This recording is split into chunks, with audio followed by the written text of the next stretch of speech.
আসসালামু আলাইকুম সবাইকে। তো 30তম ঢাকা আন্তর্জাতিক বাণিজ্য মেলার একদম শেষ মুহূর্তে আমি চলে এসেছি সাকিব আপনাদের সঙ্গে। তো দেখি চলুন ভিতরে কি কি আছে বা অবশিষ্ট কিছু পাই কিনা আমরা।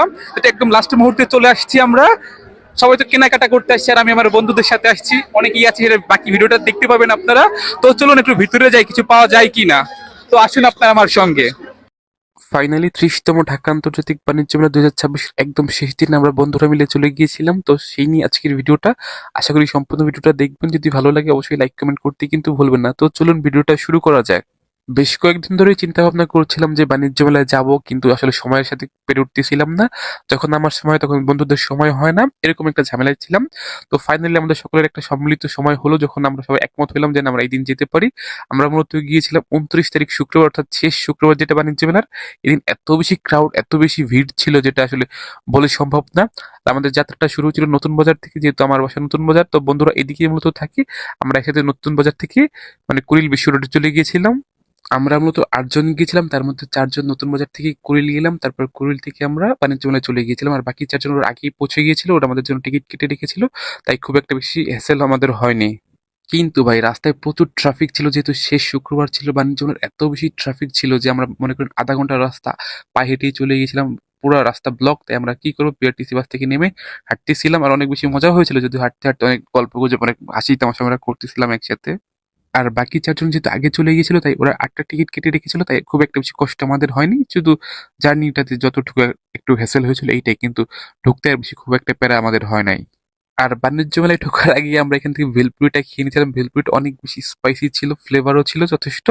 তো ভাবলাম যে ভিতরে ঢোকার আগে কিছু খেয়ে নেওয়া যাক, যেহেতু ভিতরে অনেক ঘোরাঘুরি করবো। আর ভিতরের পরিবেশটা কি সেটা তো কোনো আইডিয়া ছিল না। আর অন্যান্য বারের তুলনায় এবারে বাণিজ্য মেলার থিমটা একটু ডিফারেন্ট ছিল।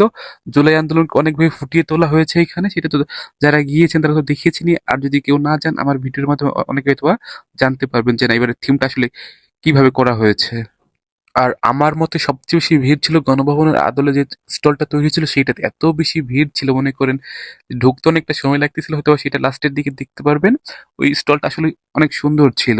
আর এই স্টলটাই মূলত জুলাই আন্দোলনে যারা শহীদ হয়েছেন তাদের বিভিন্ন ছবি ছিল, তাদের বর্ণনা ছিল, বিভিন্ন গ্রাফিতি ছিল, অনেক বই ছিল জুলাই আন্দোলনকে কেন্দ্র করে, অনেক কিছু আসলে এখানে ছিল। তখন মনটা একটু খারাপই লাগতেছিল যে আসলে কত কিছু আমরা হারিয়েছি। এই স্টলটা দেখতেছিলাম আর অনেক কিছু কল্পনা করতেছিলাম, আসলে জুলাই আন্দোলনকে কেন্দ্র করে কত জীবন যে হারিয়েই গেছে, কত স্বার্থহীন জীবন, কত নিরীহ জীবন আমাদের মাঝ থেকে চলে গিয়েছে। তো অনেকের পরিবারের শেষ সম্বলটুকু তারা হারিয়েই ফেলেছেন। তাদের আয় উপার্জন করার একমাত্র যে সম্বল, তারা হয়তো আর আমাদের মাঝে নেই বা তাদের মাঝে নেই। আসলে আমাদের সেরকম কোনো একটা ক্ষতি কিন্তু হয়নি, কিন্তু তাদের যে ক্ষতিটা সেটা অপূরণীয়। সেটা আসলে কোনো কিছু দ্বারা মানে পূরণ করা সম্ভব নয়। জানি না এই আন্দোলন করে কার কতটুকু স্বার্থ হাসিল হয়েছে ভাই, কিন্তু সেটা আসলে আমার জানার বিষয়ও না। মূলত আমি একজন দেশের নাগরিক হিসেবে আমার মনটা অনেক খারাপ লাগতেছিল তাদের কথা চিন্তা করে, যে তারা নিঃস্বার্থভাবে আমাদের দেশের জন্য জীবন দিয়ে গিয়েছেন। এইটাই আসলে, আর কিছু বলার নাই আমার। আর তারপরে এই স্টলটা ঘোরাঘুরি শেষ করে চলে গিয়েছিলাম সবচেয়ে জনপ্রিয় যে স্টলটা, সেটা ছিল টার্কিশ যে লাইট স্টল। সেখানে গিয়ে তো ভাই পুরো অবাক। এত বেশি গ্যাদারিং ছিল কি আর বলবো। মানে এক প্রকার ধাক্কা ধাক্কি করে আমাকে ভিতরে প্রবেশ করতে হয়েছিল, যদি এখানে ছবি তোলা নিষেধ ছিল ভাই। কিন্তু কিছু স্মৃতি রাখার জন্য কিছু তো নিয়ম ভঙ্গ করতে হয়। তাই আমি অনেক জোরাজোরি করে কয়েকটা ছবি ক্লিক করে নিয়েছিলাম একটা স্মৃতি রাখার জন্য। আর যেহেতু বাণিজ্য মেলায় গিয়েছি, যদি মনে করেন রুটি মেকারের দোকানে না যাই বা স্টলটা ঘুরে না দেখি, তাহলে এই জাতিকে আমাকে মেনে নিবে বা ক্ষমা করবে? তাই জাতি যাতে আমাকে গ্রহণ করে বা ক্ষমা করে দেয়, সেই জন্য চলে গেছিলাম ভাইরাল যে রুটি মেকার সেই স্টলটা। অনেক খোঁজাখুঁজি করার পরে এই স্টলটা আমি পেয়েছিলাম। স্টলের আপুটা খুবই ফ্রেন্ডলি ছিল, তাকে একবার বললাম, আপু এতদিন তো শুধু টিভিতে বা মোবাইলে দেখেছি এই রুটি মেকারটা, তো আপনি যদি সরাসরি একটা রুটি তৈরি করে দেখাতেন। আপু আসলে খুবই ফ্রেন্ডলি ছিল, যেহেতু শুরুতেই বললাম। তিনি খুব আগ্রহের সাথে একটা রুটি বানিয়ে দেখালেন। পরে বললো, ভাই হাতে নিয়ে দেখেন যে এটা সত্যি কতটা সুন্দর বা কতটা গোল হয়েছে। আসলে রুটি মেকার হয়তো কাজ করে, যেটা বুঝলাম আর কি। আর মেলার মূল আকর্ষণ তো নাগরদোলা। নাগরদোলাটাও ছিল, পাশাপাশি আরো অনেক রাইড ছিল, ছোট বড় সবার জন্যই। সবাই এখানে উঠতে ছিল, যদিও আমাদের ওঠায় না, আমরা শুধু ঘুরে ঘুরে দেখতেছিলাম। আর এখন যাকে দেখতে পাচ্ছেন ও আমার স্কুল ফ্রেন্ড রাব্বি। 2014 অর্থাৎ ক্লাস 6 থেকে বর্তমান 2026 অর্থাৎ প্রায় 12টা বছর, শেষ 13 বছর রানি। ওর সাথে আমার বন্ধুত্ব এখনো আছে।